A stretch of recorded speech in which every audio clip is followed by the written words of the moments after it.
Guys, give me 1 minute. The camera just fell down. I have to fix it. Hold on.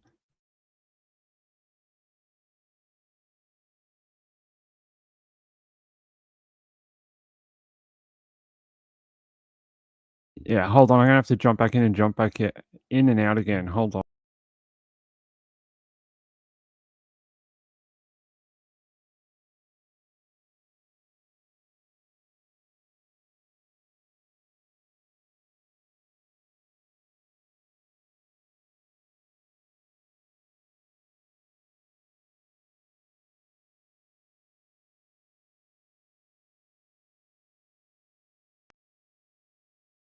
All right, we're back. I think it's okay. I may have to adjust it a couple of times during the show, but we're doing all right.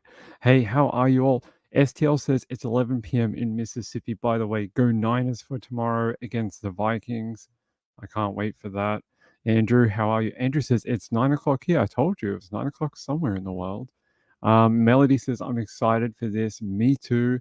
It is one of my favorite cases to talk about, and I don't get to talk about it that often though I'm always researching on it.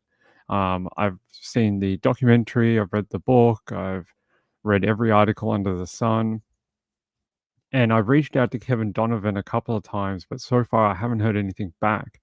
But I would like to get Kevin on here at some point to tell us from his own opinion whether his opinion has changed since he made the Crave documentary, because he had a very sneaking suspicion at the end of the Crave documentary, and I'll explain a couple of points in a minute as we get into this about like why he thinks that way, and I'll show you a few things. How are you? Good to see you. Hey, I hate mornings. Kathy Lynch. By the way, Laurie, that is extremely kind of you. Hold on, let me see what it is. I always like to give my people the time of day. I cannot stand creators who just act like they're owed money from people, from their supporters. It's ridiculous. Um, oh, I like it. It's like a juggling bowls or like a macarena or something. Is a macarena a word? Yes, it's a macarena. I don't know what that is, but it's a great little photo. Sean's here, Rachel's here, Maria. Who else? Diane Marie, Andrew, Sharebear's here, Annika, Wendy R, STL cards, and Gila's here. Hey, Gila. Yeah. Oh, I woke up. My stomach was crazy. I don't know why. So that's why I'm on a little bit late today. I actually got up a little while ago, but my stomach was mental when I woke up, and I was like, I don't know if I can go on in like 10 minutes feeling like this. So I had to wait a little while. West Coast represent, yeah. We got to bring home that chip. Bring home number number 6 to the Bay. All right, let's get into this. I don't know how much we're going to be able to get through tonight, being that it's so late. So we may have to do a second little bit tomorrow night because there's just so much to cover. This is a really, really long case. There's a lot of different twists and turns, and um, I want to start off with some nicer things. So here, let me grab this. I want to show. I'd rather show stuff like this. It's such a gruesome story, and I think sometimes when we talk about true crime, we we become desensitized to that. There's people behind it, right? That there's real people. Like these crimes actually happened to an older couple, but they were real people. And I think sometimes the name becomes sort of like it masks that people died, and we talk about it as if it's not a real thing. But people did die, and I want to show you this photo of Barry and Honey before we get started because I like this one, and it shows them in their older years with obviously a young relative there. But I really like that photo of the both of them. It looks like they were having a fun day at a playground with one of their younger relatives, and I like that. I like that. I've also got some other ones to show you, and stuff like this. Barry and Honey in the mid 1970s when they were a lot younger. I think this was around when possibly when he bought Empire, which was the original pharmaceutical company. He bought from his uncle, and his uncle and his wife ended up passing away. and then he bought Empire out completely, which ended up turning into Apotex later on with the money he got from selling Empire. It ended up turning into Apotex. Now this is Barry and Honey in the mid 1970s. Don't they look? They don't look that different, right? They don't. They don't look all that different from the other photo I showed. Like here, look, there's Barry and Honey, and that's probably a few years. Well, probably 2015 or 16, something like that. And that's in the 1970s with the both of them. Isn't that nice? I like that. I like those photos. I think sometimes we take the humanity out of true crime. Here's some other ones of Barry and Honey. What does this one say? Barry and Honey smoking cigars prior to embarking on the Polar Bear Express train voyage in northern Ontario in 1974. I'm not sure how I'm supposed to take that photo. It looks like he's trying to mount her. A young couple having fun, I guess. And here's another one from the 1990s. So this is a little newer. This is a Sherman family. This is Barry, Honey, and their children, which is Jonathan, Lauren, and Kaylin. They're the three children, I'm pretty sure, and Alex. And there's Barry and Honey in the 1990s at 50 Old Colony Road after playing tennis in the 1990s. Very 1990s fashion, right? With the headbands and the polo shirts. There's one that's a little newer. It's from 2009.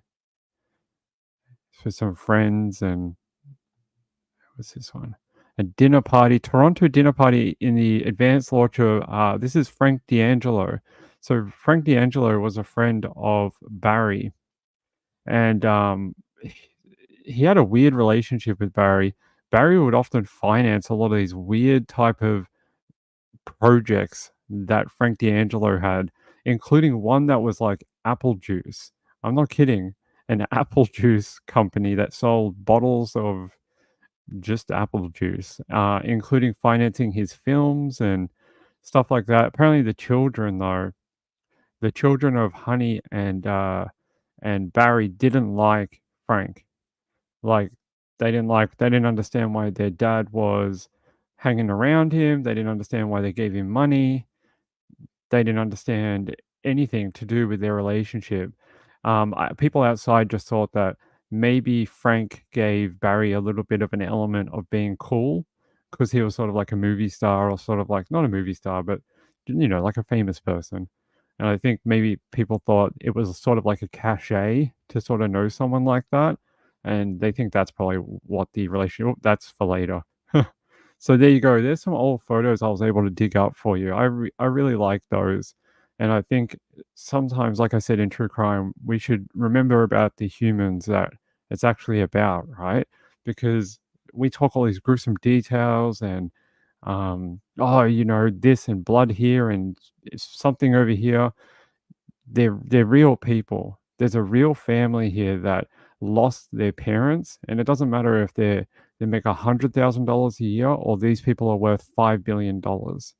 It doesn't matter. They were still taken from the world in a horrible way.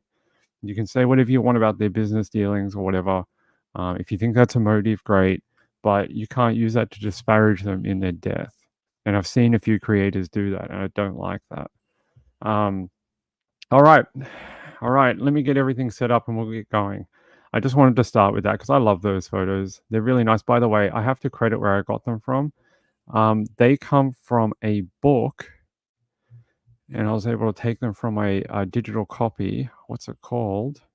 Ping is on page 180 because I've been reading it. This is Kevin Donovan's book called The Billionaire Murders, The Mysterious Deaths of Barry and Honey Sherman. Now, it may be a little out of date now. He wrote this a number of years ago. Probably, I think it was 2 years after Honey and Barry were found. He wrote this book. Then he made the Crave documentary, I think about a year or so after that.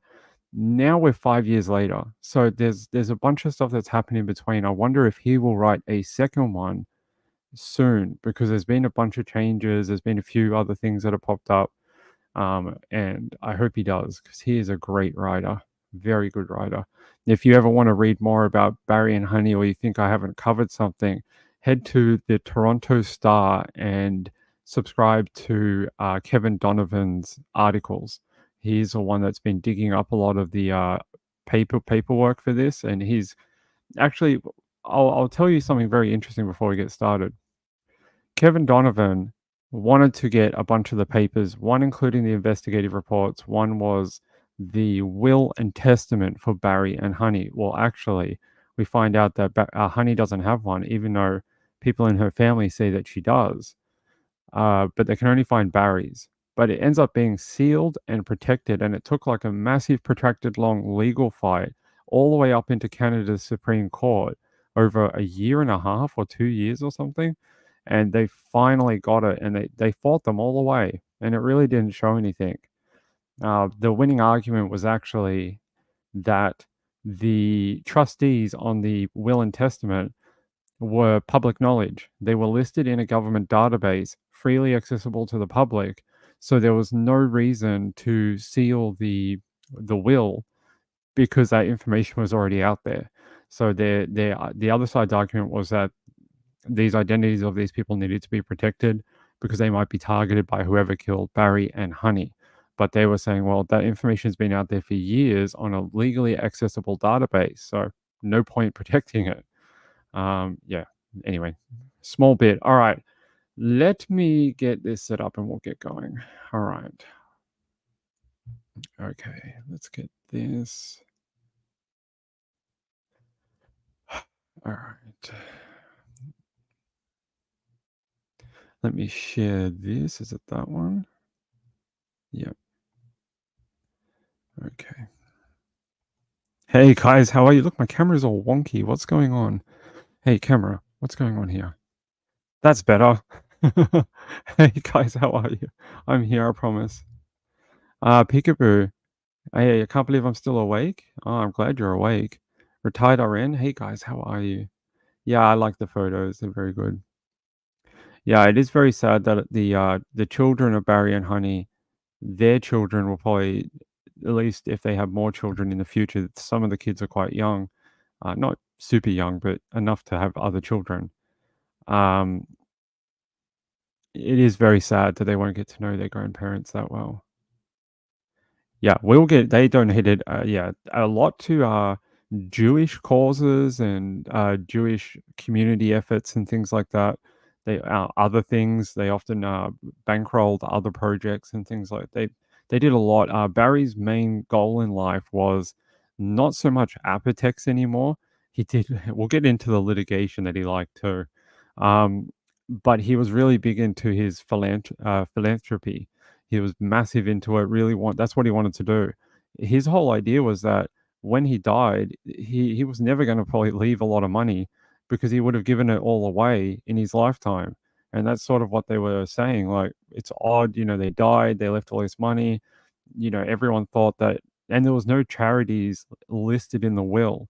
That was another thing that people brought up they thought was a little odd because they were so giving and were so, known for their, supporting different charity organizations and stuff like that. And I'll get into that in a second. Honey was due at one a couple of days before they were found deceased. She was actually due at she's a board member for a particular organization that she fundraises for. And just before, it was like a day or so before they were found, and she never turned up. And that was one of the triggers that they realized something was wrong. But let's get in. I want to start from a little bit from the start because there may be people who don't know anything about this, have never, laid eyes on any of this before. So let me start from the very beginning and give the layout of it all, what's going on, okay? Because someone might find this video on YouTube and be like, "The hell is he talking about? This guy sucks. He never tells us anything. He just he expects everyone's watched every single one of his videos." You have to kind of start again when you make a new video after a year. And I think it has been about a year since we did Barry and Honey part 2. I think that was October last year, so just about a year ago. All right, so let me tell you the basic details of this. So on December 17th, 2017, late in the afternoon, the Shermans met in Barry's office at Apotex headquarters, where they went over some design changes to the new house. Honey was planning to leave for a holiday vacation in Miami a few days later. Barry was to join her a week later. It was the last time the couple were seen alive. Later that evening, after returning home, Sherman, I'm saying that's probably Barry? Yeah, Barry sent his Apotex staff a routine email about a drug the company was developing. He did not call anyone during that night, which they said was unusual because he frequently suffered from insomnia. The next day, December 14th, he did not show up at Apotex again, and this was out of the ordinary for him, being it's his company. The next morning, December 15th, neither Barry nor Honey were expected to be at the home in the morning. The cleaning staff had already let themselves in with a recently installed lockbox when a pair of real estate agents arrived around mid morning with a couple interested in the property. So they were getting ready to sell this property and move to a different, I think it was a slightly smaller property, but it was a different place. This had been their home for a very long time.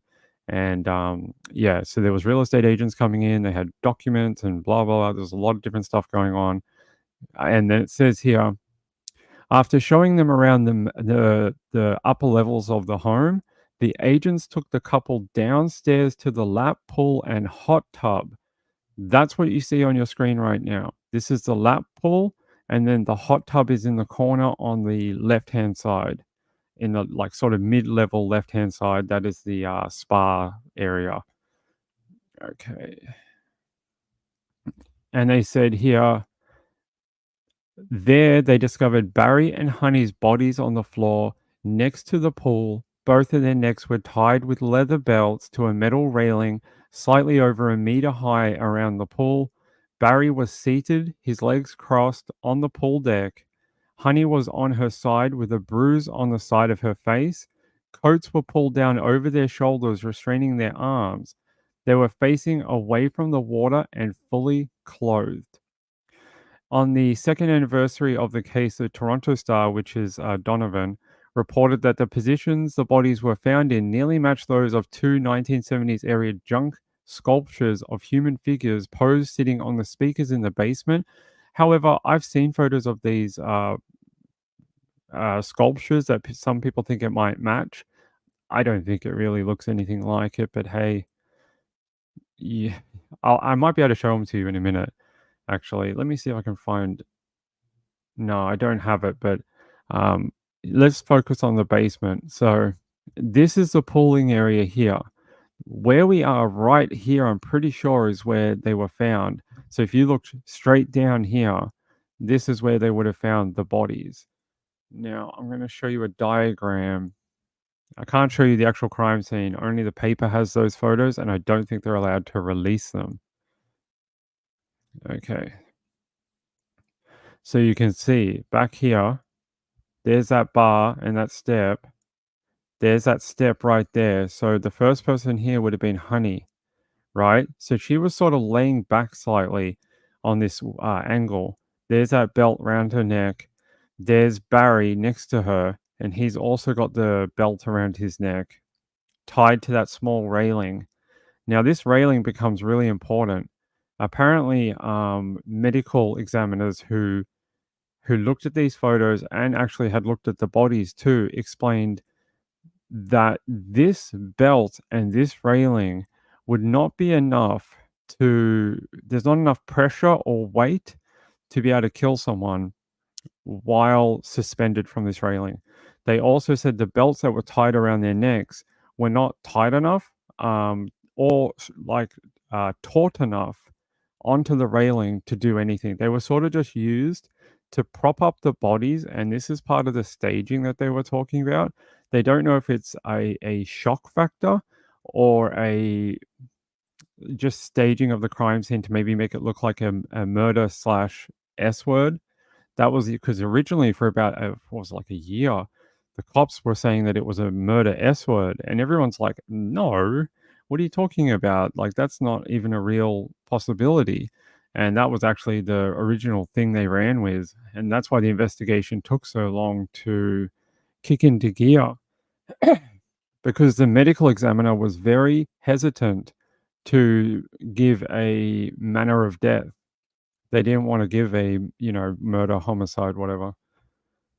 So there's that. So you can kind of see that's the real life photo.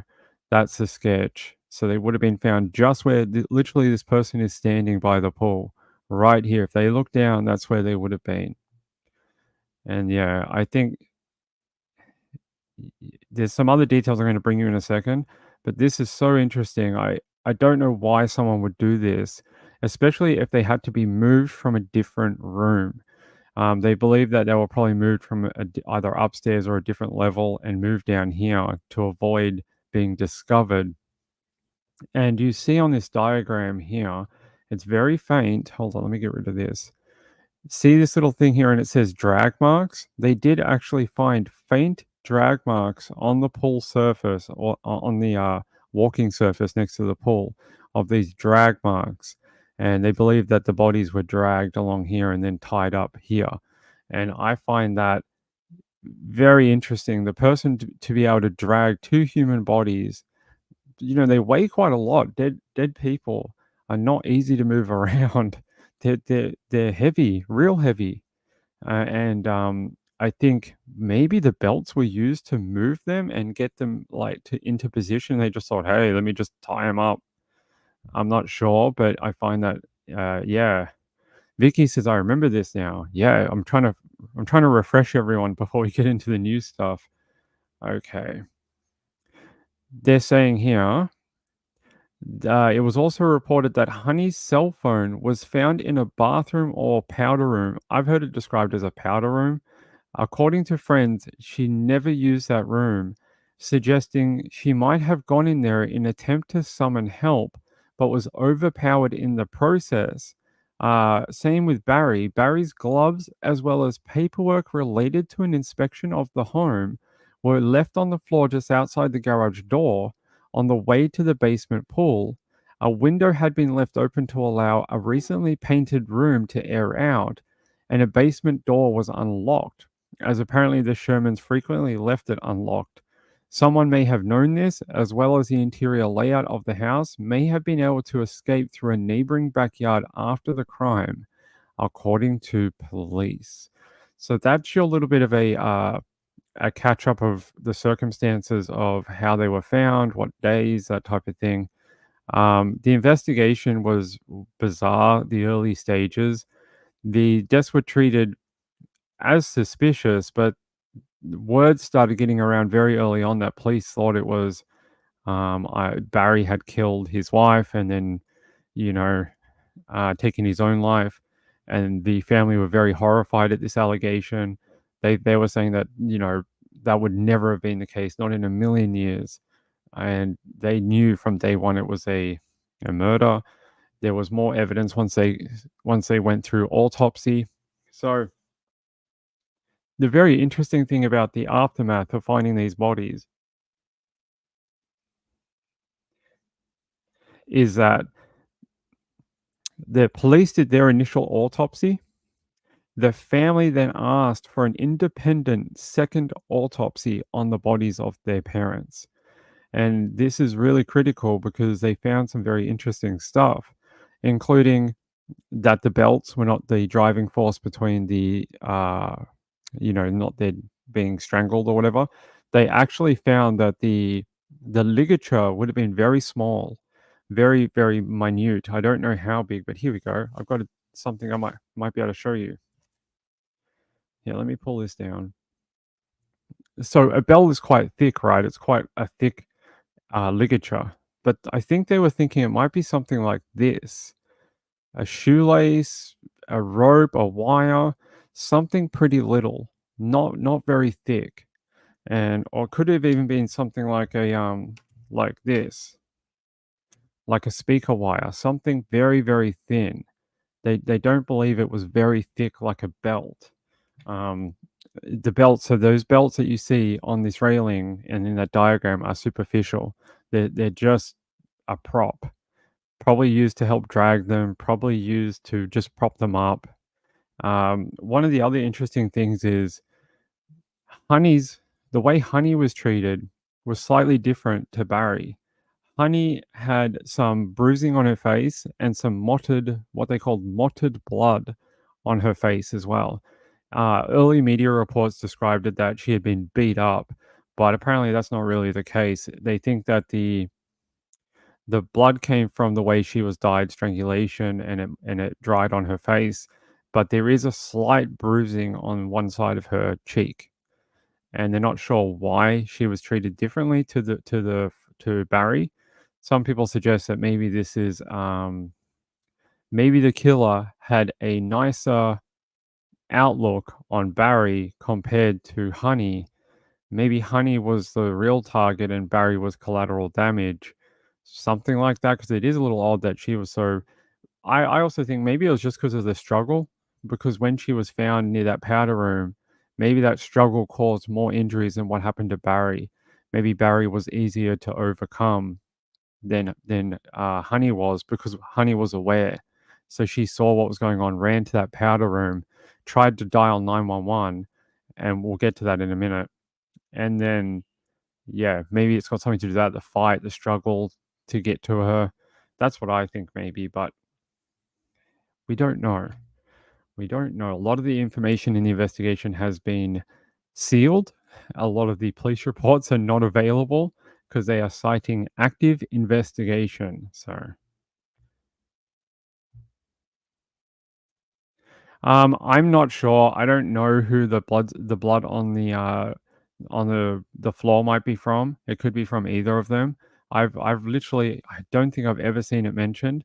A lot of the things like forensic reports, DNA analysis, that type of thing, it's not available. It's like, things from the crime scene, it's not available. And if it is available, Kevin Donovan has it, and he's either not allowed to speak on it because it's something that's off the record and he's only allowed to view it, to write a story in his own words, that type of thing, or it's something he was never given, because I've not seen it mentioned who it might be. No, nothing was stolen. There was nothing stolen from the property, so it wasn't a break and enter. Like the phones were there, like her phone wasn't taken. It was still sitting there in the powder room. There was more valuables around the home. I thought maybe I might be able to show you a photo of inside the home. Hold on. Let's see if I have it. I did have one. So apparently, a few years later, after the murders took place, just before the demolition of the property, so the property is no longer there. It's now gone. It was demolished at the request of the family. But just before it was demolished, a urban explorer broke into the property and was able to take photos and have a look around. And he said there was still like Barry and Honey's bed. It was made from the morning. There was their clothes in the clothes rack. There was, food in the kitchen. And they said there was some packing up that looked like it had been done, but very little. A lot of it just was as it stood the day they died. No one had really been in the home since, or at least no one packed it up and got all their stuff out of there. And they said there were still valuables lying around. There were still bits and pieces of stuff that, if you were looking to make money, you could have taken stuff that was worth, something, and sold it, and, I don't know, whatever criminals do. Do they know who died first? I think it's speculated that it was Honey and then Barry. I don't know if that's been proven, but they believe Honey was attacked first and Barry was attacked after. But again, a lot of it's not in public domain. All right, let's see. Yes, this is a Canadian couple. Sorry, I can tell you where they're from. I just assume. See, Ping, don't assume. I'll tell you where they're from. So Barry was a Canadian businessman. He owned Apotex, which he was the CEO of, and they were from Toronto, Ontario, Canada. Now their suburb is, what's their suburb? They lived in Hold on, I'll have to just Google it because I don't have it.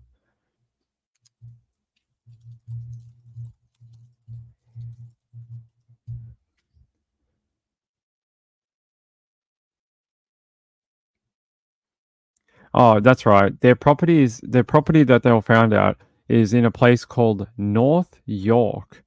And that's the suburb they lived in, called North York. And I can show you a little bit of a property layout, what it looks like today, actually. So this is what the area looks like today after demolition. So here you go. So they lived on Old Colony Road, and you saw some of those photos from back in the day. That here I'll show you. Where is that one of them playing tennis? See this one here, 50 Old Colony Road, and that's where they were. That's you know right here. So this is what it looks like after demolition. There's nothing left here anymore. The house is gone. That giant mansion is no more. It's disappeared. Hey Yuda, how are you? It is a little weird, right? It is a little weird. Okay, let's keep going. All right, so that's the basics for it. I've done two other shows on some of the more minute details of like the last few years, but I want to tell you a little bit more about this latest stuff from Jason Donovan. Not Jason Donovan. Yes, it's the 90s. See, we're talking about the 90s. Kevin Donovan. Jason Donovan was an actor from the 90s. Was he? Was he like a heartthrob from the 1990s? Jason Donovan. No, Kevin Donovan. He is the chief investigative reporter for the Toronto Star. Okay, all right. So according to Kevin Donovan, in the in the forensic autopsy, they said this is the private autopsy. This is the second one, not the one that the police did. This is the one that the family requested. They said that they had removed skin from the Sherman's wrist, surgically removed from a pathologist in the first examination. And what they had found is that they had found not on the outside as such of the skin, like on the wrist here, they'd found underneath the skin layer uh, evidence of being bound. So they reckon it could have been like a, I don't know what you call them in America, but like those plastic handcuffs or whatever you call those, zip ties? We call them a zip tie. Um, they're plastic and you pull on them, they don't go the other way. You keep tightening them, you have to cut them off. They come on boxes and they use them on prisoners and things like that. They believe it might have been something like that, but they're not sure. They're also not sure if their hands were in front of them like this or behind them, like behind their back like that. They're not sure because I think at the time when they were found, they weren't cuffed. So at some point they may have been bound to avoid fighting back or movement of some sort. So that's why the skin around the wrist area here was removed to check underneath for bruising, damage to blood vessels, that type of thing, any type of sub sub skin layer, damage. And they did find that they may have been bound at some point, or they were bound, but they're not sure by quite what, or for how long, or for the purpose of it. They just know that at some point their wrists were together and they were quite tight, causing some sort of damage underneath that skin layer. And it took them removing the skin to be able to see it. I found that very fascinating because I don't know if I've ever heard that before in a murder inquiry. So it says here,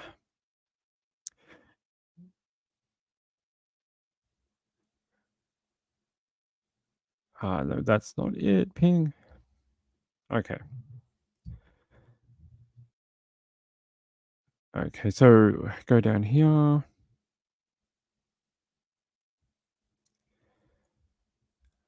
This is the wrong one. Sorry, my sweet friends. This is it here.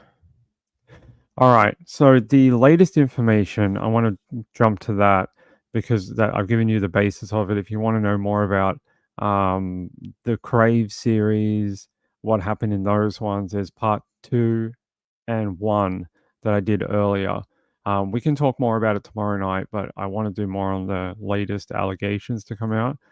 So Donovan poses a question in his latest article, and it says here, why did homicide detectives stick to the murder S word theory for so long? That's a question that Kevin and his work and his employer have been trying to answer since a high-profile case began nearly 7 years ago. Can you believe that? It's been 7 years. We're no closer to finding out who who committed this crime, and we're no closer to having an answer for their family, someone to charge. Is there money that should be taken away from someone? It's very odd. But according to Donovan, from day one, police were scouring the Sherman home and their electronic devices, looking for a note, an S word note, while at the same time asking family and friends why Barry would have done such a thing to his lovely wife. Emails recently obtained by the Star may shed light on why investigators jumped to the conclusion that there was enough acrimony between the couple to lead to violence. In an email exchange shortly before their deaths, Barry accuses Honey of being abusive to him for their entire relationship and abusive to their 4 children. Barry writes in an email to Honey, "You have been abusive to me for over 40 years." Honey said, "You were also," oh no, he also says to Honey, "You were also persistently abusive to the children." And then they said here, later on in that email chain,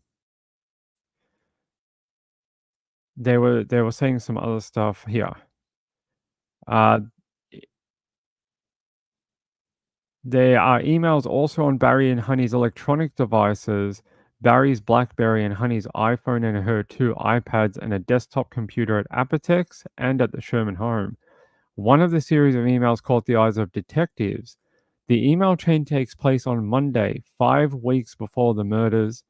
Honey is in South Carolina on a golf trip. It's 4:33 a.m. Honey, a night owl, emails Barry, who is in Toronto, and she says, "Please go with me," under the subject line, "Leonard Cohen event." And then according to this, Barry responds later that day at 6:39 a.m., not going. And it says here, Honey responds to him at noon, "Please, let's try to get along." At this point, the emails turn from Leonard Cohen event to their relationship. So she's no longer asking him to go to this event with her. They're now talking about interpersonal relationship issues. Barry emails at 5:09 p.m. that day. "Let's try to get along. Let's try get along. Won't work unless you understand what the problem is." And it appears that that will never happen. Honey responds at 10 p.m. that night. "I do understand, but I'm not alone in this. I would try if you're willing as well. Okay?" She adds. Barry fires back just a few minutes later at 11:04 p.m., writing from his BlackBerry, "Apparently you do not understand.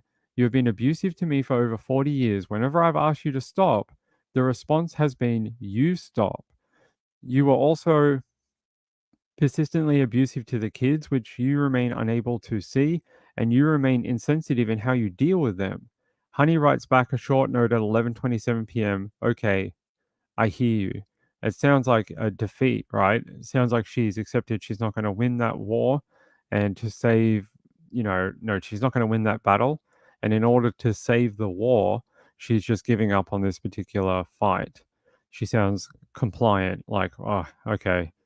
And that's the end of the conversation, apparently. And now, where does the whole "you've been abusive to the children" come in? From what I've been able to dig around and find out in the different media that's available, the way that the children were raised between Barry and Honey were very different. Barry lavished the children with whatever. He spoiled them. Like, you need $10 million for something? Sure, I'll give it to you. Do you need a new car and a house? Sure, we'll buy it for you. Whatever you want, we'll get it for you. He was very much like that. Didn't want his children to want for nothing. And apparently, it did cause some issues later on with one of their children because he became a bit of a ne'er do well and didn't take any ambition to do anything in life except for use his dad's money. Well, that's some of the side effects of just giving your kids money. Um, that is, yeah. So the other side of that coin is Honey. Honey didn't like the fact that Barry would just give them whatever they wanted. She wanted the children to be able to, like, build a life, work for what they want, not just rely on their parents for a check. And, she was often considered like, the disciplinarian slash general. She was, like, the one who dished out she was the bad guy in the relationship, so to speak. And this is where this abusive thing comes out. Barry hated the fact that she was very tough on the children and, wanted them to not have all the trappings of life that they had and wanted to work for something. He hated that. So they had a bit of a disagreement in how the children should have been raised. STL card says no one has cameras. I will show you something in a minute. I find it odd too, but I'll show you in a minute. And Annika says, I love my Blackberry. I never owned one. Angela says, I don't like the sun. Yeah. If you, I actually emailed Kevin because I wanted to know between the time that he made the Crave documentary and today, does he still believe the person who killed Barry and Honey is the same person he thought it was when he made the documentary? Now, the person he thought it was when he made the documentary, and I have to be really careful because I don't want to get absolutely sued into the Stone Age. This guy has a lot of money, and he could literally ruin my life if he wanted to. There is a person that has some loose ends. The family sort of believes, a couple of members of the family believe he may be involved, and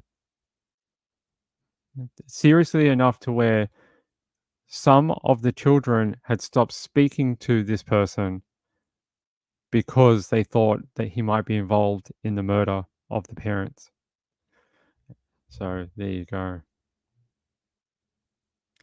Marlene says this happened often in most families.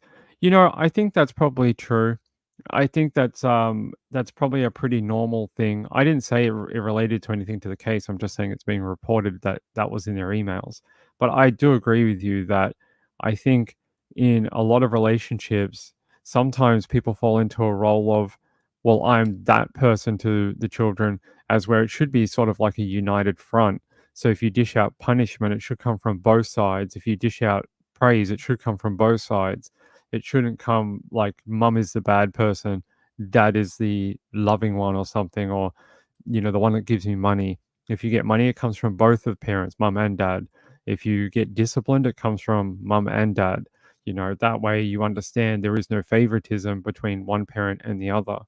But it seems like possibly in Honey's situation, she was left to be the disciplinarian of her children to try get them on the right path in life. And I think she was worried that, like, if you just keep giving them, money whenever they want it, what is that going to achieve to them? Except they think they can just get money whenever they want it. But I think Barry had a different idea. I think Barry was like, well, I've worked very hard to earn all this money, billions of dollars. Why would I make my children, my offspring, why would I make them work very hard? They don't have to. I worked hard so they didn't have to. So I think there was a bit of a disconnect there on which path to take in life. Rachel says a leg up in life is okay, but not just endless money. Well, one of the interesting things is this one person who I'm not going to name because I don't have the backing of a giant media organization like the Star. So I will not name him, but you guys can probably figure it out easy enough. This person was actually asked by Barry for money back. He had borrowed some money from his dad, and it was a lot of money. It was like 60 to 80 million dollars because Barry had a court case that he had lost recently that he was going to be on the hook for. I think it was something like 500 million dollars, and he needed cash liquidity as quickly as possible. And he was asking one of his sons, "Hey, I need you to repay the money you borrowed from me." And it was like, yeah, 60 to 80 million. That person wrote to his dad and said, well, I just don't have that money lying around. And Barry wrote back saying, how fast and how much can you give me? So I find that interesting. He tried to explain that away as, I That's just how dads, billionaire dads talk to their children. Like, that's just what we do, we speak in millions, we don't speak in dollars, we speak in millions, like, that type of thing. Like, 60,000,000? Ah, that's nothing, to a billionaire. That's chump change was what we do. But it's a lot of money. If you don't have it, you don't have 60,000,000 and your dad wants it because he's in legal trouble and he doesn't have the liquidity to be able to pay off the, court order or whatever. Like, I'm sure the family was quite rich, but they had a lot of money tied up in things like apotex, property, um, shares in companies, dividends, that type of thing. Like, they were rich on paper, and they had money they could borrow against or cash they could get somehow, but it wasn't like they just had $500 million sitting in a bank account that they could just go and grab and be like, "Hey, Court of Ontario, here's a check for $500 million." So he was trying to raise cash to pay off this court order. Yeah, sorry, if I had the backing and the legal team of a newspaper, I would tell you the name, but I don't. This person is still alive. They've never been charged, and they have never been directed as a POI. And they are very, very litigious, very litigious, and I can't afford the court case. Sorry, but it's not hard to find out. I think I've given you enough clues. Okay, all right. Let's jump to here. So here, so they previously reported that the relationship between Honey and her children was so toxic, she referred to her children as the Nazis. Honey told close friends that the pecking order in her family went like this. It went Barry, the four children, and then Honey. One of the sources of bitterness was their drastically different approach to child raising. Barry lavished them with money, different amounts for different children, which Honey didn't like. Honey was the authoritarian, so she was the one who dissed out authority to them. Could be tough on the children, family sources said. In interviews with police in the days that followed their parents' death, all four Sherman children say their parents had marital squabbles years ago, but in the months leading up to the murders, they were getting along very well. That statement in sharp contrast to the email exchange police had discovered on the BlackBerry and the iPhone. Daughter, one of their daughters is named Lauren. She said her parents had recently been seen holding hands. One of their sons, Jonathan, have you ever heard that name before? It's an interesting name. At a funeral, commented that his parents were like a lock and key, each pretty useless on their own, but together you unlock the whole world for yourselves and for us and so many others. That's a nice saying from Jonathan. Some close friends told police that the Shermans, like many married couples, had their ups and downs. When seen in public, they got along well, but behind closed doors, they did argue, often about their styles of parenting. Still, friends repeatedly rejected the notion that Barry would kill Honey. A gallows humor joke was made by the Sherman's friend. If anyone had the strength to kill the other, it would be Honey, not the notoriously out of shape Barry. Now, I can tell you a little bit about that too. So, um, I think it was on the morning before their murders or the morning of the day they think they were murdered. There was a personal trainer that came to the home, and that trainer would come a few times a week to train Barry and Honey. Barry would do like a few little, 1 pound dumbbell, barbell type things. And, oh, look how fit I am. I lifted a 1 pound barbell, that type of thing. Do a little bit of running on the spot. Maybe, do a couple of jumping jacks or something, but not for Honey. Honey would do like a boot camp. She was like, push ups and doing like toe taps and chin ups. And like that personal trainer ran her ragged. Like, that she would have a crazy, like, really severe workout. Not, Barry's one was basically like, "You're very fit. You're such a great guy. Thank you for paying my bills." Um, but Honey was really into it. She was quite fit for her age, and she took her morning workouts with a personal trainer very seriously. They each did an hour, but the workout that the personal trainer gave each of them was very different. Barry's was sort of a beginner level, not very hard, not building up much muscle or, losing weight or whatever. Just probably enough not to have you die at 70, just just a little bit. But Honey's one was like serious. She wanted to stay in shape. She played tennis. She wanted to be active, and she wanted to keep her fitness up as she got a little older. So very different workout plans for the both of them. Investigative sources have told the Star that while initial autopsies cast doubt on the murder S word theory, investigators took close note of the injuries to Honey's face.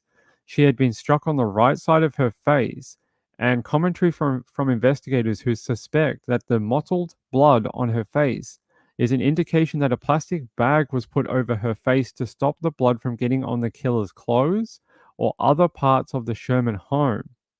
Police believe she was killed on the main floor and moved to the basement. Barry has no injuries on his face. When found, his legs were neatly crossed at the ankles and his eyeglasses were neatly perched on the bridge of his nose. Those findings and possible toxic email chain clouded the interpretation of the autopsy results in the early days of the investigation. A Toronto police spokesperson said homicide detectives won't be providing comment on the email chain or any other part of the case while the investigation is ongoing. Since the murders, the Star has been arguing in court to unseal a police investigative file that has grown to over 3,300 pages. A judge has released hundreds of pages, but a lot of them have been redacted. One of the Star's arguments is that the public scrutiny is necessary since Toronto police have admitted in court that it has no system for reviewing conduct in a homicide investigation. So apparently they have no oversight committee for a homicide investigation within the Toronto police, which is concerning. Especially this investigation has blown out. It's 2024, and they died years and years ago, and you would think that they would have some clue as to who did this crime, right? Uh, they died in December of 2017. We're almost in December of 2024. In a couple more years, it'll be a decade since they died, and we don't even know that much more about the day that they died. Like a few things have come out that you heard about tonight, but not as much as you would have thought in 10 years, right? No crime scene photos, no forensic reports, nothing like that.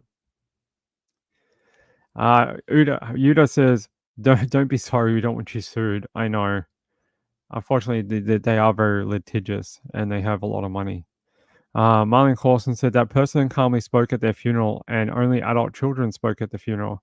Yes, that is true. I don't think we know. I think they've been interviewed and ruled out already. I'm pretty sure. He was yes, right. That's what I was trying to show you earlier. There's a difference in way the people were treated, but I worry about that theory a little bit because that could also be associated, like I said earlier, with the type of attack on each person. You're not dealing with a straight across thing. They weren't holding hands and walked in the door and the killer got them both at the same time. You're dealing with two separate attacks, slightly at different times, right? So Honey's attack may have had to be more violent for some reason. Maybe she was a little fitter than Barry. Maybe she fought back a lot more. And that's why she's a little more busted up than Barry is. Maybe Barry succumbed very quickly. And that explains the difference in bruising on the face and treatment, what they are perceiving as treatment of the bodies. But that would be my critical thought is it treatment of each individual person differently, or is it just the way the attacks had to go down? I don't know. There is no answer to that question, unfortunately, but it is something to think about. All right. So that's basically the new information. That is the that is the background emails. I find that very interesting about their personal life. But let's go back to where's the autopsy? All right, here. So just one day before Barry and Honey had their funeral, they were put through a second autopsy ordered by the family, an independent autopsy, because they didn't like the way the police were going with the murder S word theory. So they demanded a second independent autopsy. That independent autopsy came to the conclusion that this 100% was a double murder, like, no doubt about it. They were just like, "No, this is not a murder S word, this is a double homicide." And yes, so then you had that conflicting information, the police thought the other way, and that's what stalled the investigation for the first year or so. Um,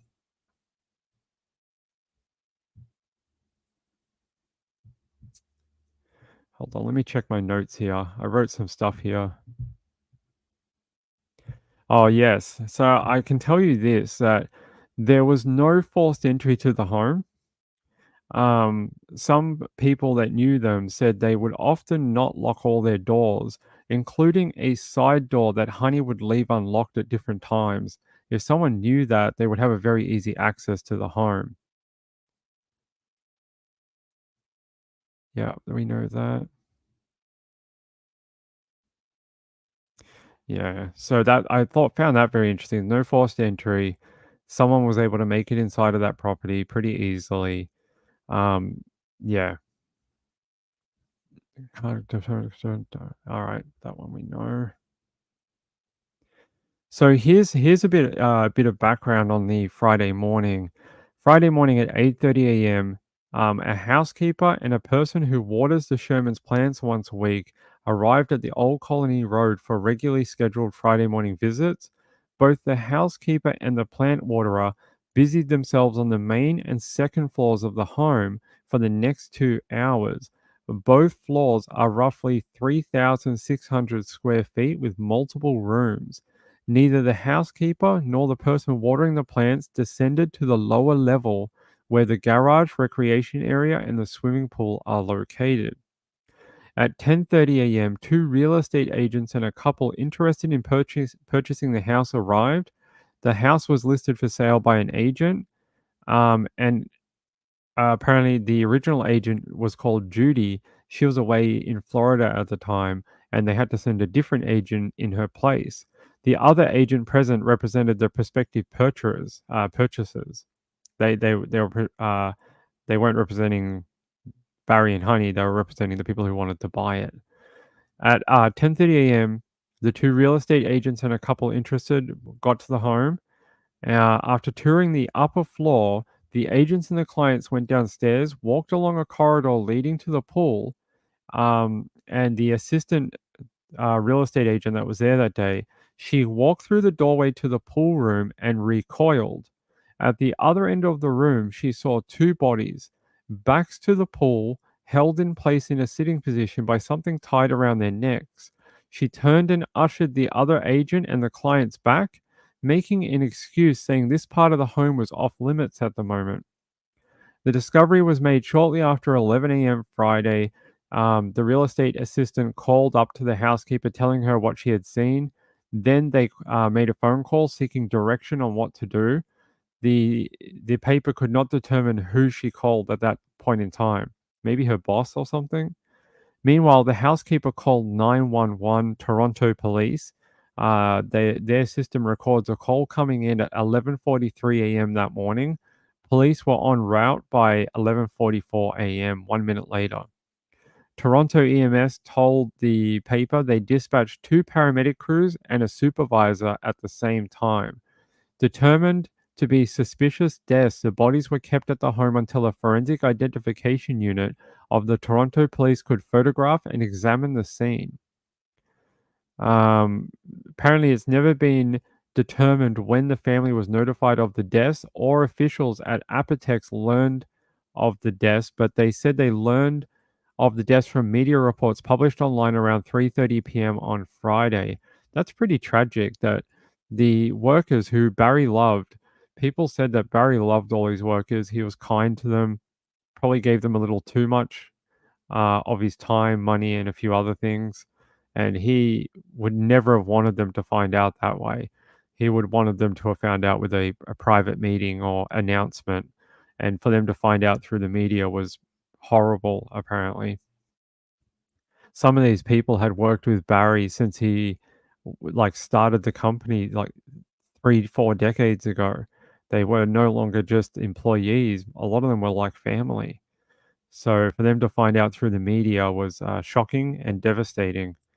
They said by the next day, Saturday, numerous media outlets quoted police sources saying they believed that Barry had strangled Honey and then taken his own life. So that's where the murder thing comes, the murder S word comes in.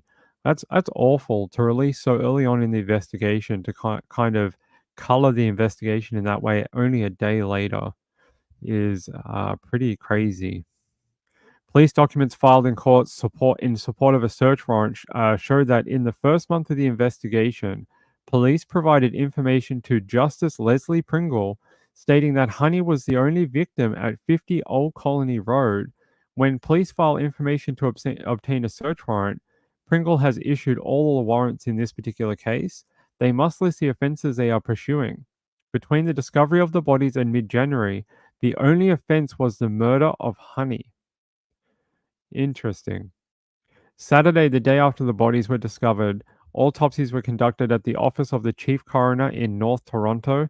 Pathologist Dr. Michael Pickup, a staff pathologist at the Provincial Forensic Pathologist Unit in Toronto, did both autopsies. Police were present at the autopsies. So there you go. Pickup has been qualified as a forensic pathologist since September 2010, according to the College of Physicians and Surgeons. In performing the autopsies, Pickup examined photos of the scene taken by police, showing how the bodies were positioned, and conducted a forensic examination of both bodies, taking skin biopsies from various areas to be tested to see if injuries were old or recent. Sources say Pickup saw indications that it might be the case of a double murder. However, he did not make that ruling. Neither Pickup or his boss, Chief Forensic Pathologist Dr. Michael Pollinan, would discuss the case when contacted, citing privacy rules. So apparently, it was this ruling to not rule it a double homicide that set the investigation on a weird path for over a couple of years before they finally realized that it was a double murder and then started investigating it as such. But you have to think, in that time, a year or two, that's a long time to be searching the wrong theory. What information was lost during that time? What CCTV was like? What if the person killed Barry and Honey and then fled overseas? Would any of the videos still be there from the airport, taxis, rideshare, uh, traffic cameras, something like that? You know, you lose a lot of evidence by waiting so long. At 4:14 p.m. on the Saturday, about the time the autopsies were concluding, the Sherman family released a statement through Apotex taking issue with the news circulating that it was a murder S word. They said, "We are shocked and think it's irresponsible that police sources have reportedly advised the media of a theory which neither their family nor their friends nor their colleagues believe to be true. We urge the Toronto Police Service to conduct a thorough, intensive, and objective criminal investigation and urge the media to refrain from further reporting as to the cause of these tragic deaths until the investigation is complete." And for a period of time, the family even hired their own investigative team. But once the once the Toronto police announced that they had moved to a double homicide theory, they disbanded the private investigative team and became lockstep with the Toronto Police Service. So they got the thing they wanted, and yeah, it was all good. So they're saying here in the autopsies, photos that had been made available to the paper show markings made by some type of rope or plastic tie that had encircled both Barry and Honey's wrists and damaged the skin. The deduction they had was that their wrists had been bound prior to death, not after.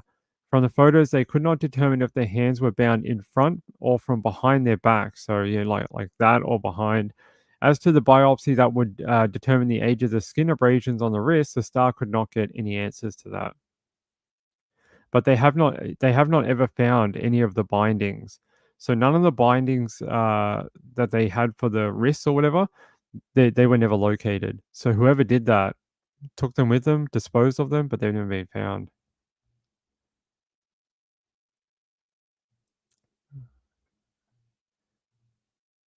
His manner of death, I don't know. I guess they would have said it was going to be a S word if they went with the original one.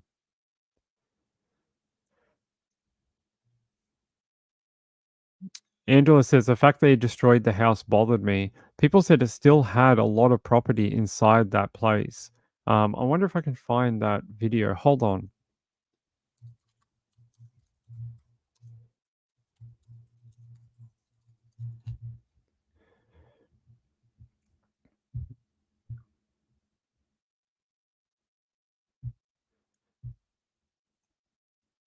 I'm just trying to see if someone's reposted it.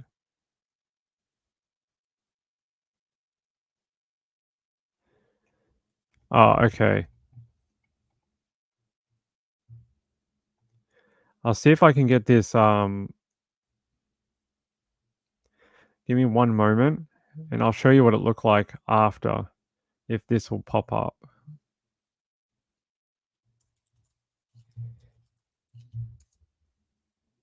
That's not it.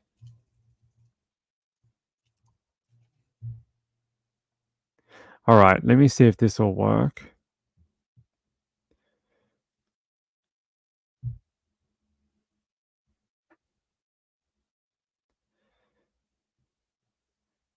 Doesn't seem like it.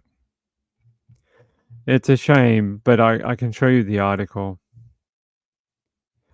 It says an urban explorer entered Barry and Honey Sherman's home before demolition and saw papers that looked like evidence.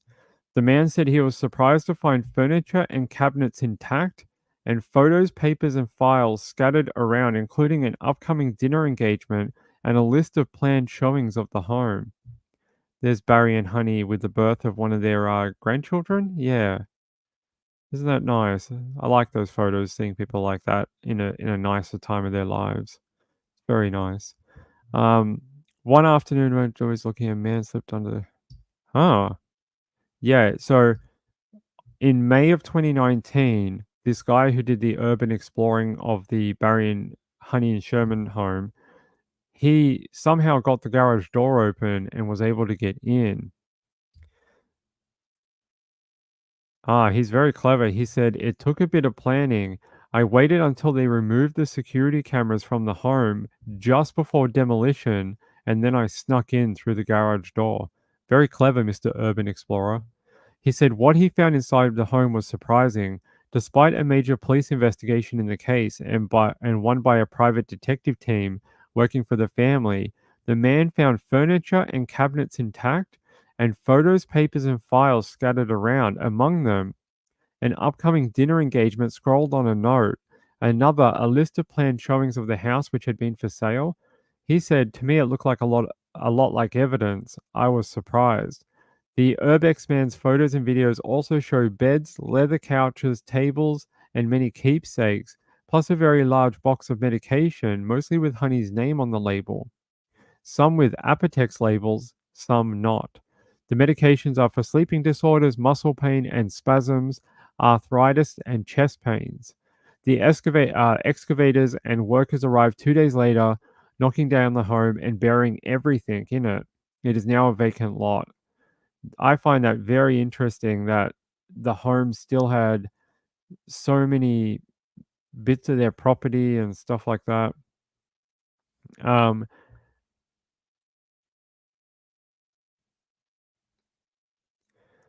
So I'm just trying to see if he said anything else. So the hold on.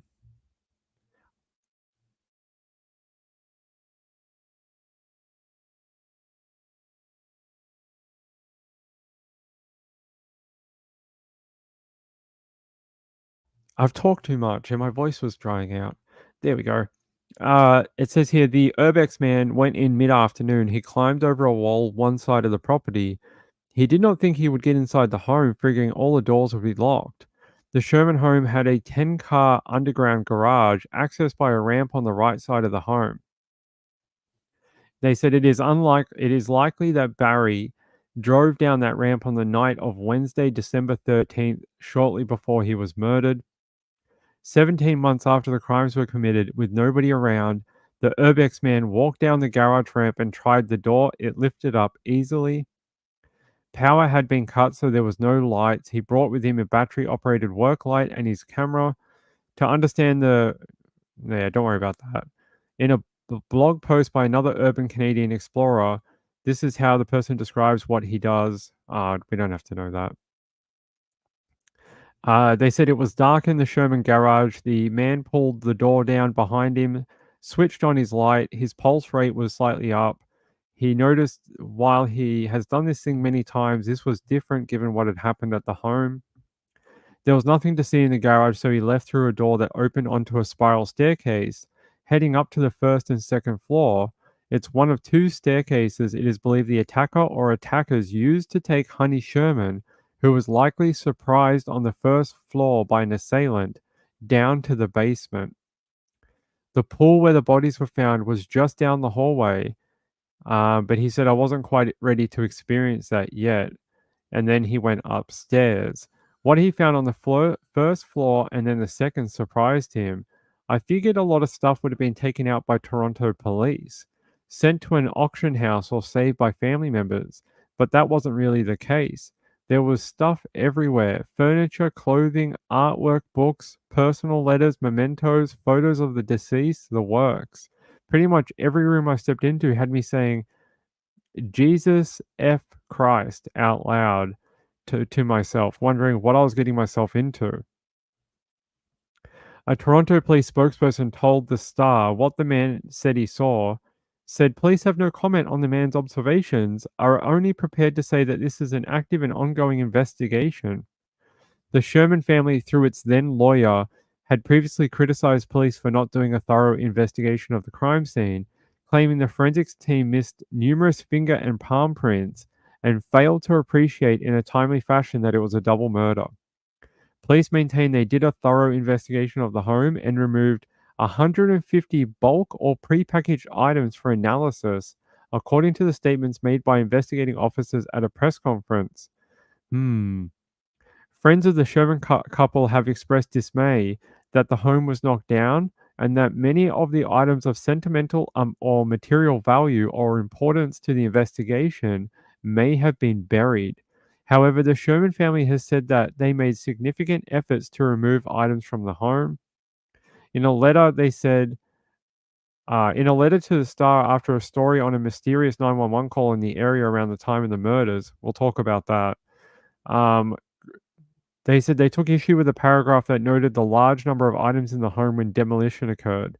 They wrote, the Sherman siblings spent countless days at 50 Old Colony sorting and donating everything which was salvageable. Barry and Honey's clothing were donated to a charity clothing auction that raised tens of thousands of dollars for the charity. The Urbex man's account, his photos and video, and television footage of the actual demolition indicates that there was a great deal left behind. Interesting why there was so much left behind.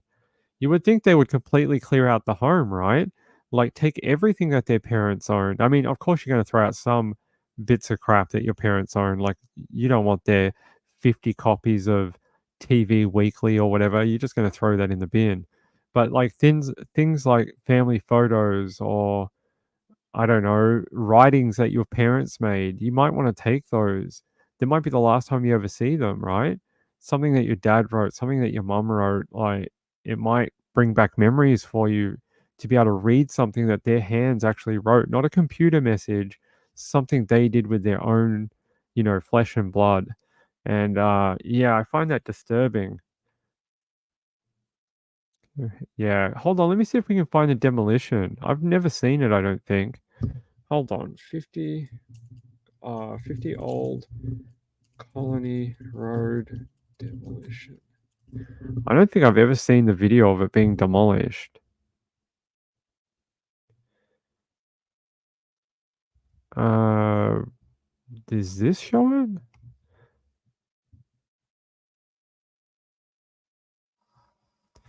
It does. Yeah.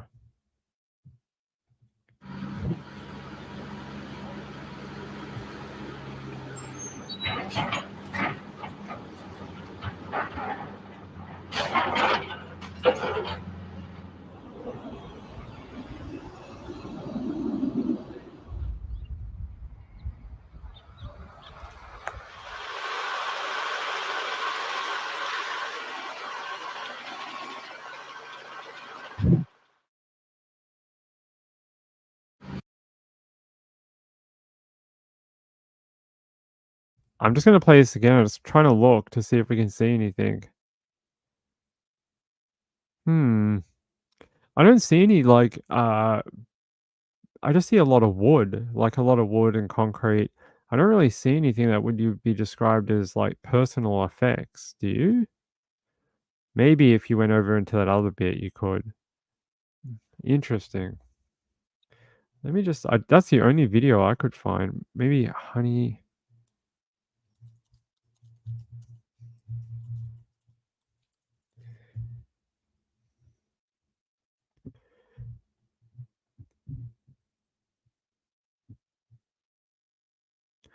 Just trying to see if there was any other demolition video. I don't see anything. It's just that one photo, unless it was on like local news or something at the time. Yeah, unfortunately, I don't see another video for it.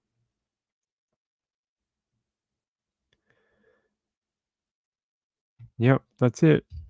All right. So do you guys want to talk about the weird 911 call, and then I'm going to show the video. So in an old video that I done, no, that's not how you spell that.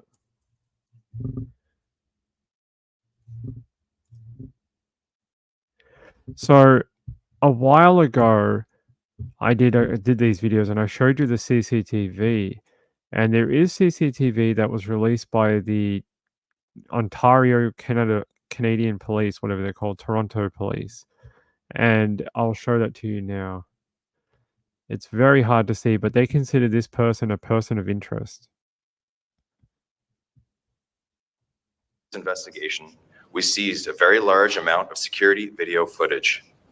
Some of these videos were from locations in the area of Old Colony Road. Numerous individuals were found on the video in the neighborhood. We've also obtained judicial authorizations to collect data from nearby cell phone towers and cross-reference that with the physical locations of individuals on the videos.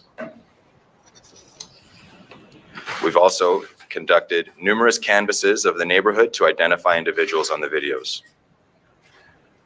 We have been able to eliminate the vast majority of people captured on the video. We are left with one individual whom we have been unable to identify. Through our investigation, we have been unable to determine what this individual's purpose was in the neighborhood. The timing of this individual's appearance is in line with when we believe the murders took place. Based on this evidence, we're classifying this individual as a suspect. Though there is a lack of detail in features of this individual, we believe that further information from the public could assist us in making an identification. I would ask that you pay particular attention to the gait or the stride or walk style that this person has on the video. We are not able to provide you with any certainty the person's age, weight, or skin color. However, through photogrammetry performed, we have been able to determine that the suspect in this video is standing between 5'6" and 3/4 and 5'9.5" inches.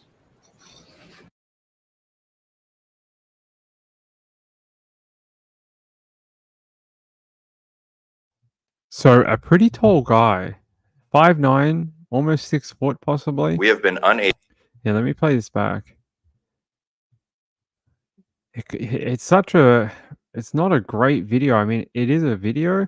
So in this video, you see them walking towards Honey and Barry's place, but I'm pretty sure this is quite far away. It's not exactly super close. I think and I believe it's about 10 houses away, something like that.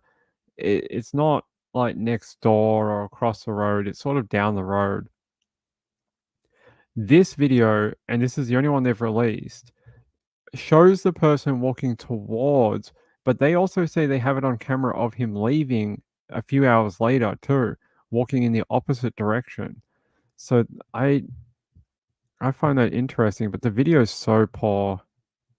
It's so hard that you can't make out any details of who this person might be. Look, if you look at their face right there, they're looking, you can't see anything. I don't know if they've done that on purpose. Sometimes police agencies will deliberately blur stuff in CCTV or videos they release on purpose, so you can't see finer details, and they do that all the time, unfortunately.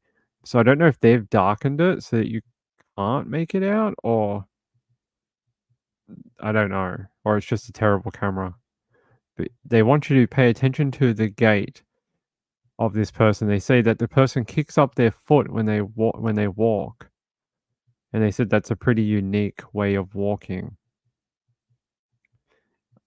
Yeah, let's watch it here. Yeah, they sort of like kick their foot up when they walk. They kind of go click a clack, a click a clack, like that, up and down, like their toes lead up in the air, up and down, up and down. You know what that might say to me? Is the person wearing shoes that are not the right shoes?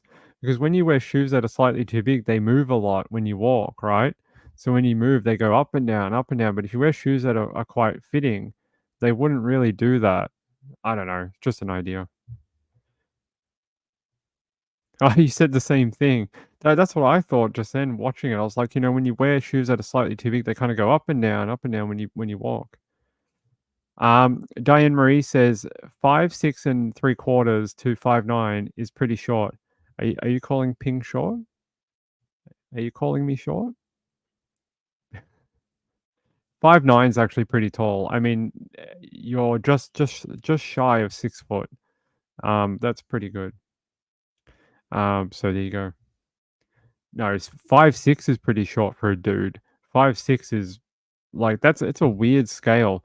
He might be a short guy, and he might be bordering on 6 foot tall. He could be anyone. He could he could be 85% of the Ontario population of like males. He could be up to 85% of the 18 to 55 age range in entire of Canada. He's between 5'6" and 5'9". It's not a great description, unfortunately. It's really not. Um, but it is interesting the way they walk. It's interesting. It's hard to tell. Look, you can see on the ground, there's a lot of snow. I had that interesting thought about the home. If there was a person that wasn't supposed to be there, was there any shoe impressions in the snow that they were able to find? But then I was like, they weren't found for like 4 days or something like that. Any kind of imprints or impressions in any type of snow probably would have already been snowed over again by preceding snowfall. And I was like, wow, that's probably a dead end. But it's a shame. If they'd found quicker, maybe they might have had something in the surrounding snow or leading up to the home or something they could have identified how big the shoe size was or what type of shoe, because they have done that in other cases. There was a case in Oklahoma. Oklahoma? Uh, it might have been somewhere in America. Sorry, I can't remember. But a woman was found deceased in a car park, and she had been there all night, and someone had brutally R-worded her and then strangled her to death. And the way they tracked down the guy was he left shoe impressions in the snow, and it was lucky enough that apparently it had snowed. He walked through it. It warmed up in the morning. It melted slightly and then refroze as it got colder again, and it actually set the impressions a lot harder. So they were able to take a mold of it, and they were able to use it to be able to identify the shoes. But that's probably a 1 in a million shot that you get that. It's probably just very lucky. Rachel says the video just isn't helpful at all. The walk is the only thing noticeable. Maybe the boots are too big. Yeah, I know. How does a $5 million home not have cameras? Especially in 2017, cameras, even in the 80s, millionaires had cameras, right? They had like the old videotape ones that they used to have. I'm surprised that there's not more homes surrounding them that don't have more video. You're talking about a millionaire's row. This is a place where, unless you're banking, uh, you know, unless you have a personal banker who literally comes to your home to do your friggin' monthly, statement, you ain't going to be living there. You ain't going to be living on this street. So I'm surprised that there's not more cameras as well. Right. So that's how they actually got it in a different murder case of a woman. The guy had actually walked through the snow, and then it slightly melted, and then it froze again, and it actually made it really hard. And they were able to take um, uh, they poured like a gel, and then they were able to peel it, and they got a pretty good impression. Then they were able to track it down because the shoes the guy was wearing were like some limited edition Nikes that there wasn't that many of, and he basically sold himself out for his love of sneakers. So pretty weird case, but if I can find it, I'll show that to you sometime. It was a very interesting case. Yeah, so here we go. I actually want to know what you think about all this, especially the beginning early stages of the investigation. I have to believe that evidence was lost. I have to believe that by them saying that they thought very early on that it was you know, Barry had killed Honey and then himself. How much evidentiary value had been lost in those years or 1 to 2 years before they finally got convinced that it was a double homicide? I mean, there has to be video, even forensic. Maybe they didn't even go into other parts of the home because they just thought it happened mostly in the basement. And they were like, oh, he killed her and then did it down here. And there's no point doing up there because they weren't even up there. I, I, I find that disturbing of how much help maybe they lost. But yeah, the Urbex guy that got in there is very interesting. All right. So apparently, there was a mysterious 911 call in the area around the time, and I don't have video of it, unfortunately, but there was a car. It was like a little black hatchback that pulled up. I think it was in the morning. And oh, hold on. If you give me 1 minute, I might be able to get a screenshot of it. Hold on 1 second. Let me see if I've got it on my computer or not. Here. Don't do that. There we go. Nope. 2, 3, 4. All right, give me 1 second. Let me just scrub through this thing here. Yeah, let me see if I can find it. About the 911 call. I should have taken a photo of this before we started. Aha, here it is. Just got to find I saw it. There we go. Ah, it was a dramatization. Okay. So no. Apparently there was someone that rocked up in the morning to the home and checked on it a few times. They now believe that was an undercover officer coming to check on, like, why was there a 911 call from this building last night? And at first, people were like, "Oh my god, it's the murderer," but no, it was most likely an undercover police officer in an unmarked vehicle who came to check on it. Hold on, actually, this is interesting. If I can get this to show up.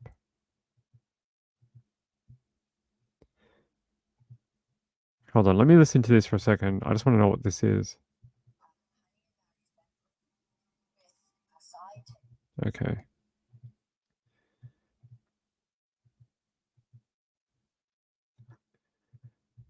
So this is actually from the documentary on Crave. If you ever able to find it, I think it might be on Amazon now too. Just trying to see if it has any other photos. Okay.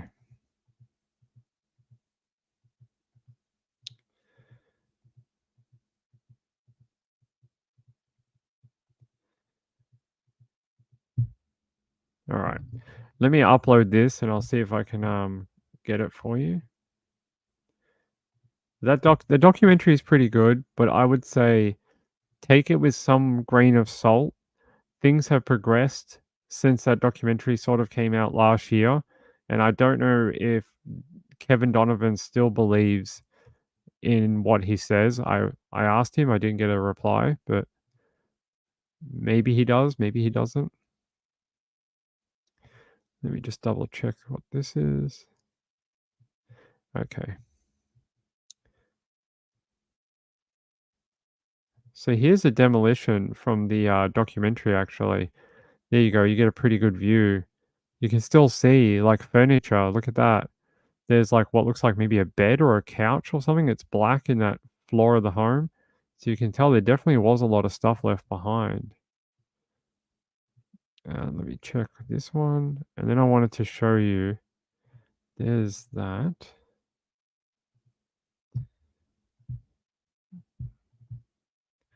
And there's the front doors. You can see police tape on the doors there. There you go. Saying that they were investigating in this property. There's the little stickers they put, like a sealed entrance, so no one's come in. So oftentimes I'll put these over the door and then write a thing. So it'll say on there like police investigation number blah blah blah, and then it'll say sealed, and it'll say contact whoever's the in charge person. Like if you need access to this, you need to call us. And you can see just how many of them they've had on here. A bunch of them that they've had and then cut and then had and then cut. So that's been sealed a few times and then closed again.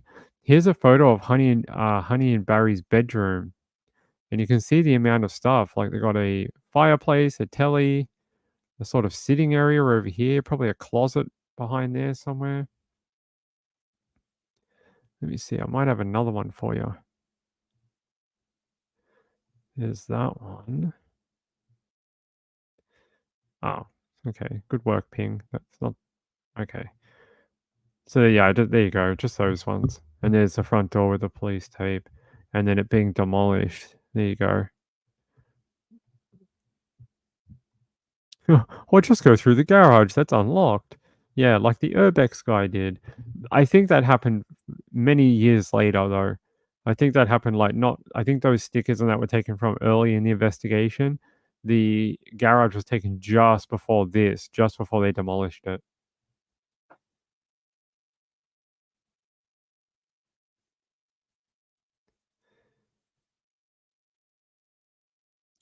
Barry was about to give Honey a very large amount of money, but they died before it happened. What?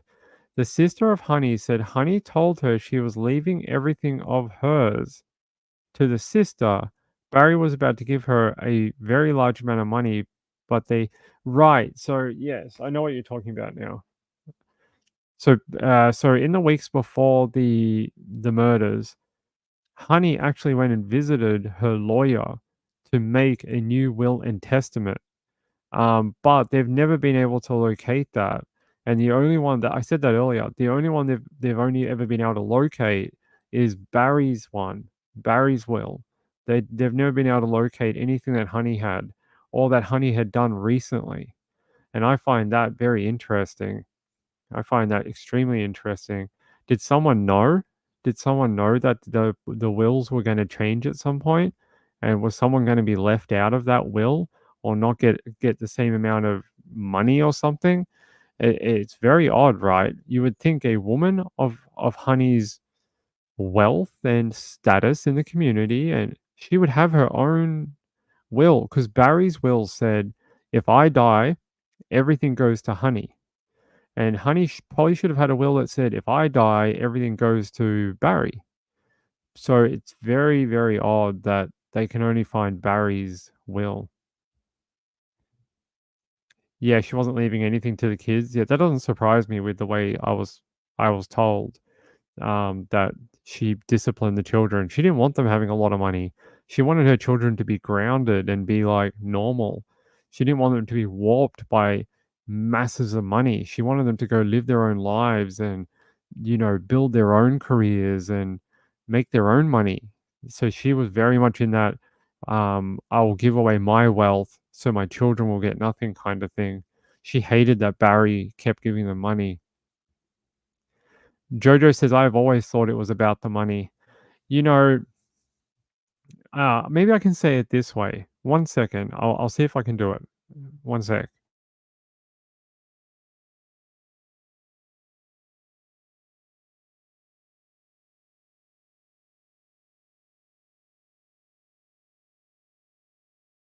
All right. I've had a little think about it for a second. I think I can word it in this way where we can all get around the legalities of it. Okay. If I quote it like this, it should be okay. In Billionaire Murders, season 1, episode 4, they they insinuate that the most likely suspect is the son, Jonathan. And this is the one that they point to within the entire episode 4. They try and make it and show you the reasons for it, including owing money to his father, possibly wills being changed, not getting money for certain things. And there was a police press conference many years later where they said they believed that the evidence to solve this crime is located in one of 5 countries overseas. At the time or just around the murders, Jonathan had been in Japan. And that was one of the reasons he told his father that he was unable to repay that $60 million or whatever it was, because he was getting ready to go off to Japan with his boyfriend or husband. And yeah. So take that with what you want. I'm not saying it. It came from the legally released documentary that's on Crave. That's what they said. I'm quoting from them. It's not my opinion. It's fact from this video. I'm not fingering anyone here for the murders. I'm just repeating what is said on this video. And yeah, I think that's very interesting because when you look at this from like the ground up, who would want to kill them? It's not another pharmaceutical company. Why would they care? They would just ruin you in court. Like they would just keep putting you through litigation until they drained your cash if they really wanted to do that. Like Apotex was big, but there's bigger companies like Bauer, like in Europe. Like if they didn't like Apotex, they could just literally either there's a bunch of like commercial things like law things you can do to other companies to mess with them. And there's no evidence of that. There's no evidence that they've ever tried to like hostile takeover or, dilute their shares or mess with their like prices or whatever. Like, not seeing any evidence of that. And so I don't think it came from something like a commercial disagreement with another company or another person. I don't think it's the cousins. So Barry's uncle had children. Their dad originally owned Empire Pharmacy, or not Empire Pharmacy, Empire Pharmaceuticals. Unfortunately, the father died from an aneurysm. Then, man, my stomach's going crazy. I hope you guys can't hear that. Um, then, not long after that, the mum died. So these poor children were left with no parents within like a couple of years of each other. And Barry was very young at the time. not many years out of college, actually. He bought Empire Pharmaceuticals, and then he built it up, fixed it. It was run very poorly, apparently, didn't make any money. He figured out a lot of the problems with it, made it successful, and then sold that company to a United States pharmaceutical company. Sold it for a lot of money. He used that money to make Apotex. And then many years later, the children of his uncle actually tried to sue him because they said that they were cheated out of money from the sale of Empire, and that they saying that they were owed 20% of all of Apotex. But that court case was actually thrown out a few years ago. They never won that court case. And Barry actually had been very nice to those children.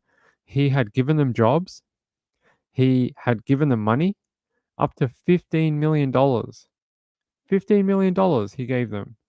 Now, he did it as a loan, but apparently that's how Barry always operated. If he gave you money, he wrote it up as a loan for tax purposes. Even if it was a gift, he would just write it up as a loan. And he people that know Barry said if they had never taken the court action, he would never have collected on the loans because he considered them family. He worked with that uncle for like every summer through college when he was a young man.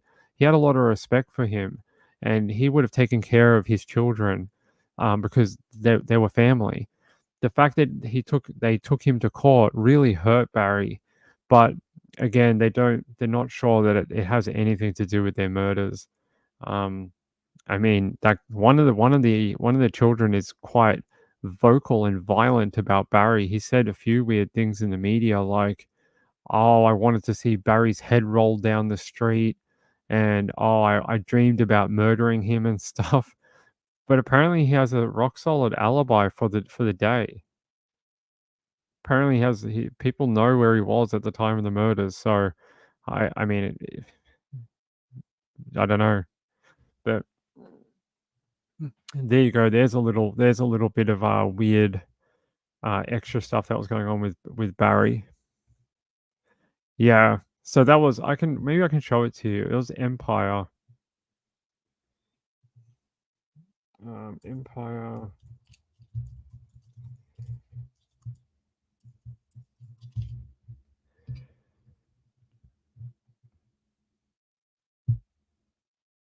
Let me see if I can find a little video that rounds it up a bit better than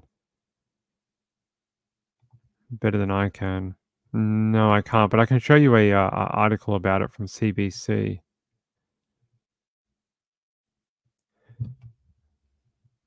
So this was only days after they were located. You can see the date here, December 2017.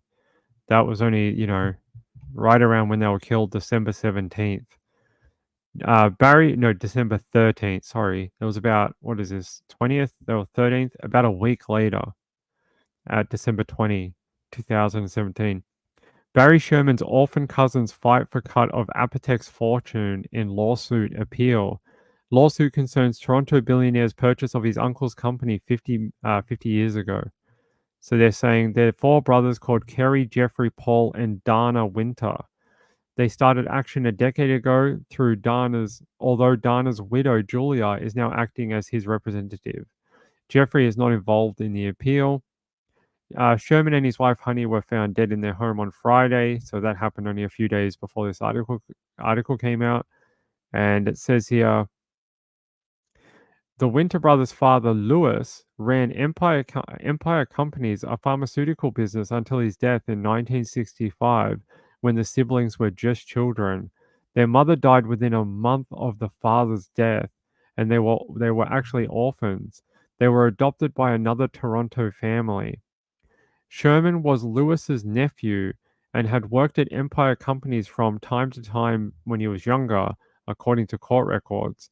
The Winter brothers' claim revolves around the fiduciary duty they say Sherman owes them after he bought their father's company a couple of years after their father's death. In the suit, the siblings claim they are collectively owed 20% of Sherman's interest in Apotex, which would likely amount to millions of dollars. Um, So there was a clause in the buyout. So when when Barry bought Empire, there was a clause in the buyout that had to go past a set of trustees for the three boys because whatever their mother and father owned went to the boys and they would get it when they reached 18. Part of that clause was to get past the people looking after the interests of the children. So Barry had said when they become of age, if they want to work here, they can work here for 2 years, and then I will give them 5% each in the company, so like 15%. And then it says here, but the jobs and the shares never materialized. Within a few years of a sale, Sherman was no longer controlling the company and had traded in his own remaining shares for shares in another company that he bought, Empire. Okay, that doesn't make sense. According to court records, he later founded Apotex in 1974. He actually sold the company to another company. That's why he was no longer in control. But the thing is, what it doesn't state here um, is, yeah, I'll read this bit. The crux of the case is how the option in the 50-year-old purchase agreement should be interpreted. The Winter brothers argue the agreement means that Sherman made a commitment and has a fiduciary duty to them. Sherman's lawyers argue the case amounted to an abusive process because of a ruling against the Winter brothers in a prior suit they filed against the trust company that managed their family's estate. In that decision, the judge found that the option didn't exist past Empire companies to Apotex. Yeah, so once Empire became no longer and was sold off and, discontinued, Barry's obligations ended. But the thing the brothers don't take into account is when their father and mother died and Barry ended up buying Empire, Barry put up quite a lot of money back then. It was $250,000 in cash and it was $250 in debt that the company owed that Barry had to take on. So over $500,000 in the 70s or whatever it was, 60s. It was a lot of money back then. It was like probably considered like millions today. So if Barry had never done that, if he had never fronted his own money, plus then taken on $250,000 of debt, the company was dying at the time. Barry just saw an opportunity to fix it, and a lot of the drugs that that company made were being rejected because the binders they were using would make the pills fall apart. He actually figured out a way to make the pills stay together, and it made it much more successful because the companies would take the stock and they would sell, and they weren't falling apart, and they were good quality. So, without Barry adding one, taking care of the debt, two, adding value to the company, the three children would have been left with nothing anyway. And then later in life, like I told you, Barry did give them jobs at Apotex and gave them money, $5 million each. So I think Barry tried his earnest to try and take care of them and do the right thing. I don't think he was trying to scam them. He gave them $5 million each plus jobs at his new company. That sounds like an uncle who really trying to help you. It sounds like he's trying to give you what your dad couldn't give you because he's not here. Trying to respect that your uncle's, he's trying to help out. Angela says, I wonder if the new family got money for the kids as well. Probably. Angela says that was way more than they were entitled to. I agree. Yuda says, me too, Ping. It sounds like he's a good man. I agree. Like, he had no obligation to those kids. None. And apparently Barry was like that. He wouldn't do that to someone he considered family ever. Ever. He would just not do that. He would rather waste his own money to help someone else than to, see them go without. But when they opened that lawsuit, he felt betrayed because he's like, "Look what I did for you. I helped you. Like, you came to me after I hadn't seen you in 20 years or whatever, and you asked me to, um, respect my uncle and, help you out because he died at a young age, and I did that. And then you freaking took me to court for 10 years trying to get 20% of my company." And then, yeah, one of those boys was actually in the media. He's a man now, and he was swearing about Barry. I want to kill that mother effer, and but from what I understand, he's got an alibi. So I don't know what that means, but Angela says, "I love how he didn't spend money on himself." Well, either did Honey. In the documentary, they say that Honey had like a lot of like nice clothes and jewelry and stuff like that, but she would often give it to people. Like there was a girls like ladies that she would hang around, and they'd be like, "I'm going on a date tonight," and Honey would just be like, "Hey, take this like $100,000 diamond necklace," and the lady's like, "Oh, I don't think I can take that from you." Like she's like, "Oh, just take it. You'll look lovely."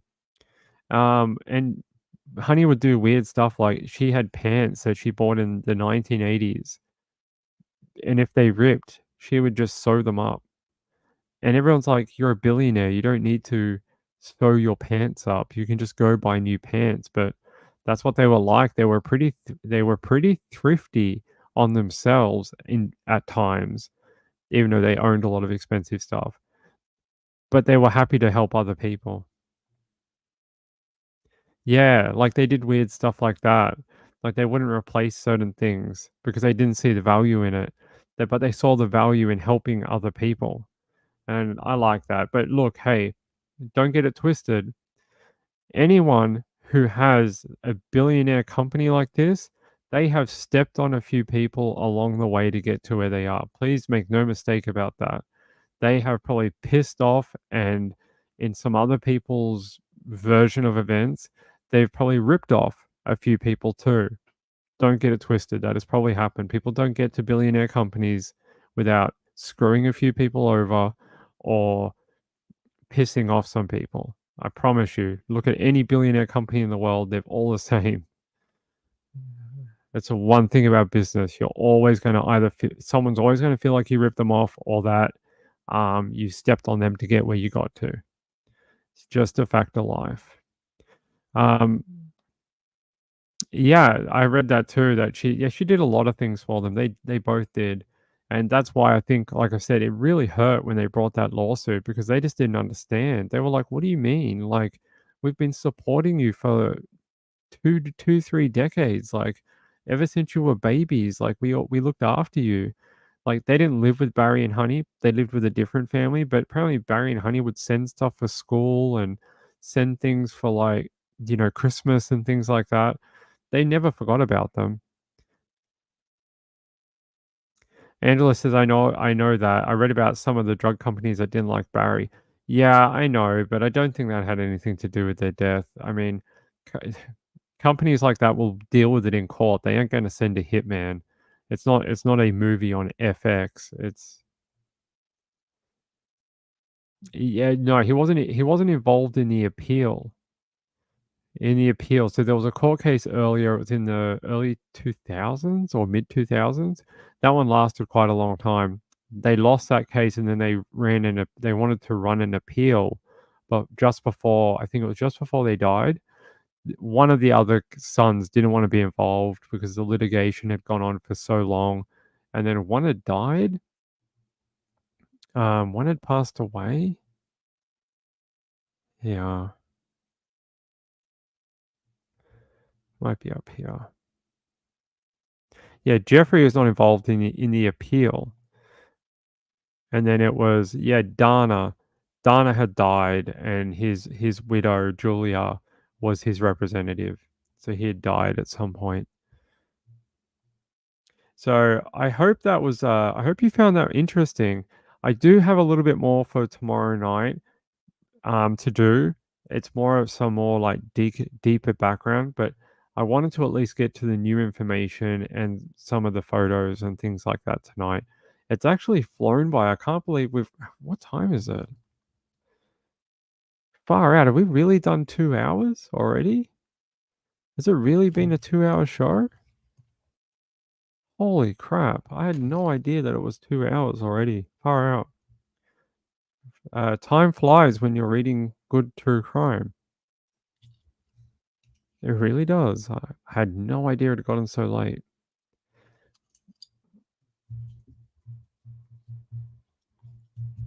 But we can do more tomorrow night if you want.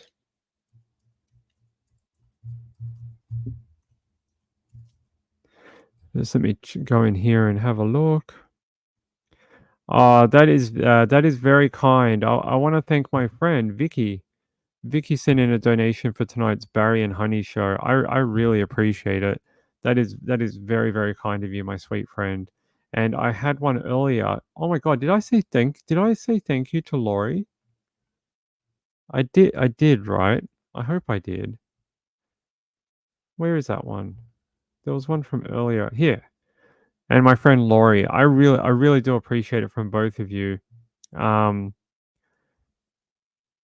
the show doesn't survive without people that help support it, and I hate talking about it because it's the bane of YouTube. It freaking sucks. And the people who sit there and like drum on about it every 10 minutes during a live show, can't stand it. I'd rather just do it at the end, say thank you to everyone, give them their little time in the spotlight at the end and do it that way and be, very thankful.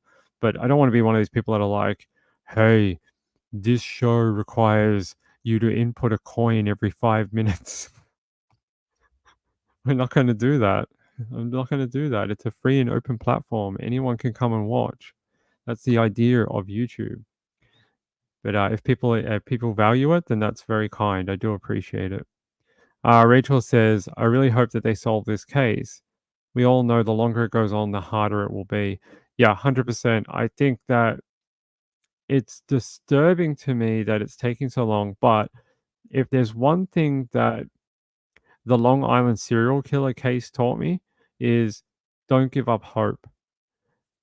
For years, and the Brittany Drexel and Long Island serial killer were two of my pet cases who I really thought were done for. I was like, they're never going to solve this ever, ever, ever. And both of them have been solved in the last 3 years. And that tells me just don't give up hope. Keep talking about it. Keep making media about it, keep it in the spotlight, and hopefully good things will happen eventually.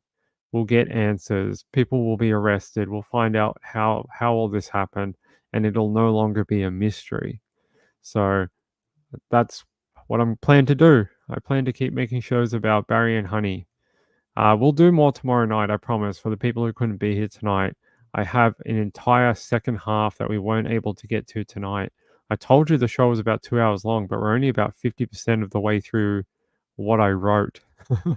It went for that long. When I practiced it, I just read through it and it only took about an hour and a half or something. And I was like, yeah, that. Then I'll play some videos and that'll be about 2 hours. But we only went about 50% through my entire script. So Yuda says we probably about what? We know it's probably about money. Where's Honey's will? Yes, where's Honey's will? I think that's a really important question. Where is her legal documents, or like why wasn't it submitted if she did modify it in the weeks before her death? There's people that saw her go to her lawyers or say that she was heading to her lawyers to modify her will. So where is it? Why was it never finalized? What was she able to finalize it before her death? Those are all very important questions. Rachel says, I wonder when they can get the DNA in the system from the Long Island cases, if they will help solve more cases. There's a press conference on Monday for the Long Island serial killer case, and it's got to do with Asian male.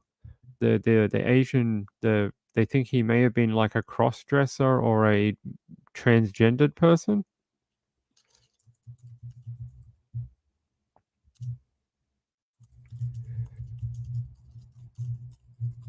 So apparently on Monday there's going to be new sketches released of him showing different hair, maybe like long hair, short hair, because they're not sure how he looked when he died.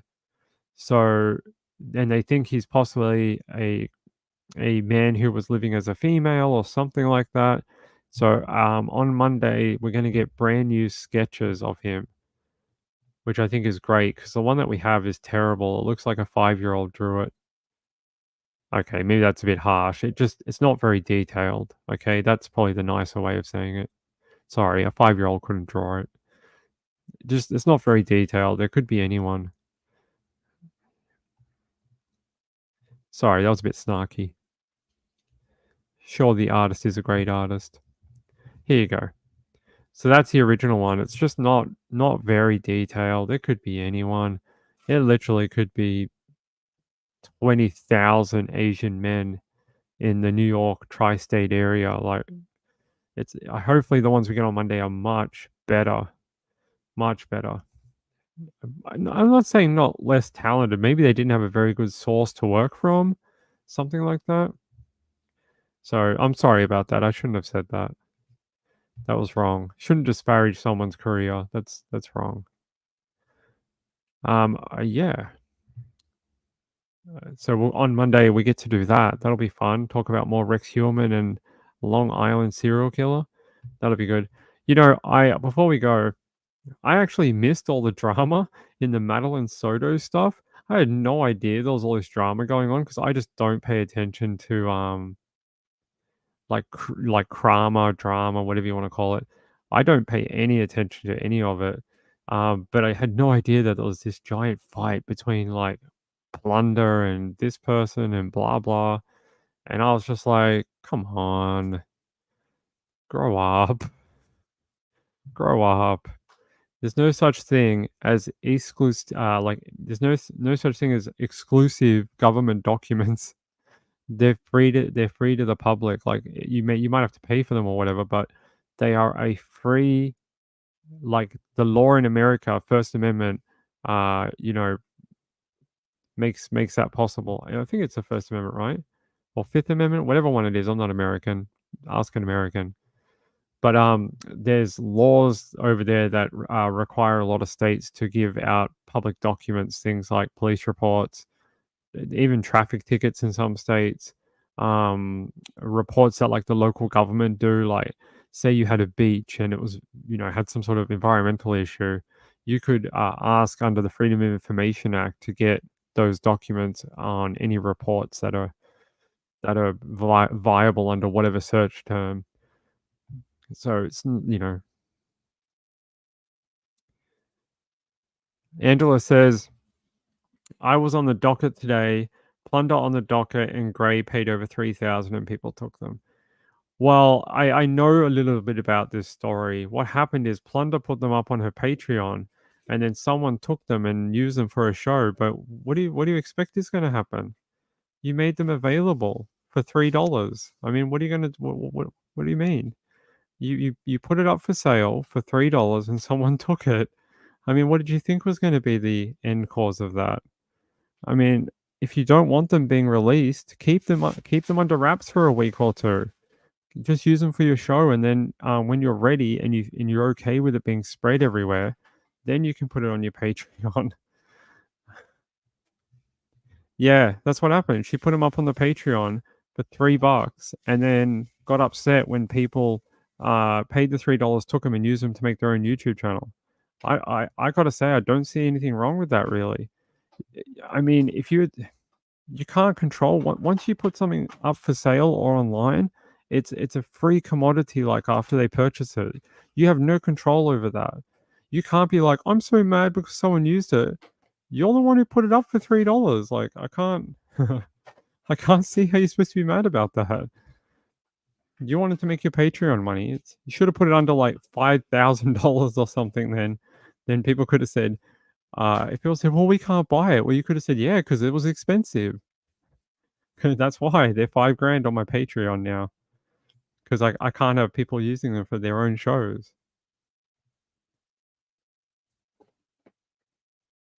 Unless they had to sign. Who has to sign an agreement? No one has to do anything. If you put them on Patreon and you put it as a perk on your Patreon, there is no agreement that you can't use them or whatever. It's a free commodity after that point. You have no legal obligation. So while I find I do understand the frustration, and I see how that's really like a really shitty thing to do. I don't understand being mad about it because you did it. I mean, I don't know. I mean, next time just keep them for your own use on your channel, and then when you feel like you've played it out and you've done enough content on it, then put them up on the Patreon, and you can do whatever, recap your money or whatever you do. She probably makes enough from the videos anyway. That channel gets so many views. I reckon she probably makes enough to cover those documents in like a month or two out of AdSense anyway. I'm not trying to pocket watch anyone. I'm just saying like probably makes a lot more off the AdSense than she ever would from the Patreon or whatever. Like $3 per person or whatever is not a lot of money. Probably makes more from the views or super chats or something like that. She actually sold the rights that others could get them. Yeah, basically. She's watermarking now. Oh well. I mean, that's her choice. On the docket had over 7K people watching tonight. I know, isn't that nice? Wish I had 7K people, but I don't have any documents, so that's never gonna happen. Um yeah. Look. YouTube, this is why I don't get into YouTube drama, but again, I don't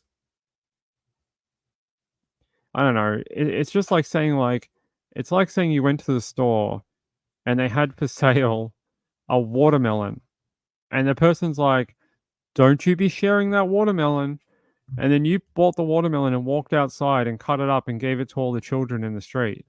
And they're like, "Oh my god, I can't believe they bought that watermelon and cut it up and shared it with all the kids in the street. I told them not to." Well, you can't do anything once you sell it.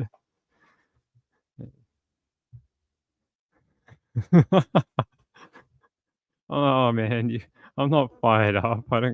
I really don't care. It doesn't bother me. I'm more fired up that people get mad over silly things. I'm happy for people to get their success or their documents or whatever. I'm happy that Docket's doing well and Amy's having a good time over there or whatever. Unfortunately I've never watched any of Eric's shows, but I hope he does well over there.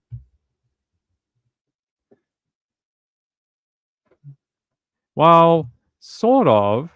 He started, yeah. Didn't he start around the same time as I did though? He made the docket only like a couple of weeks after I made my channel, right? Last year. And yeah, so we'll see. I'm not that interested in a lot of the topics he covers, unfortunately, but I like Eric. He's all right. He's always been nice to me.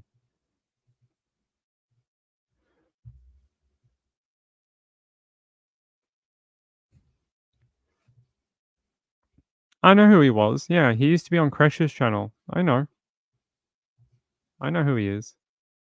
Oh, he's been around a lot longer. Oh, I thought he only made the docket like last year. Maybe I was wrong. Potter says, I find it a little bit frustrating that he decides what to be censored. Look, I actually have seen this with a few channels. I know that is it Grizzly does the same thing, and so does the other lady. Grizzly and sorry, I can't remember the names. I know they do it too. Is it what's the one that's on Quad TV a lot at the moment? That lady, Giselle, or I don't know her name. Starts with G. Um, I know she does it too, and sometimes these documents just have too much in it, especially stuff about like underage people or whatever. They haven't been fully redacted or whatever. Look, I would probably do something similar, especially if it had details where it either breaks YouTube terms of service, which would get us taken off the air, or it discusses someone that's underage. Is that her? Okay, no, it's spelled like this.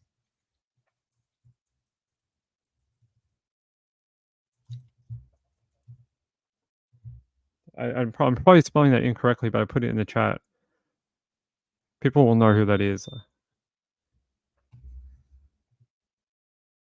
He's a decent guy. I've known him for a while.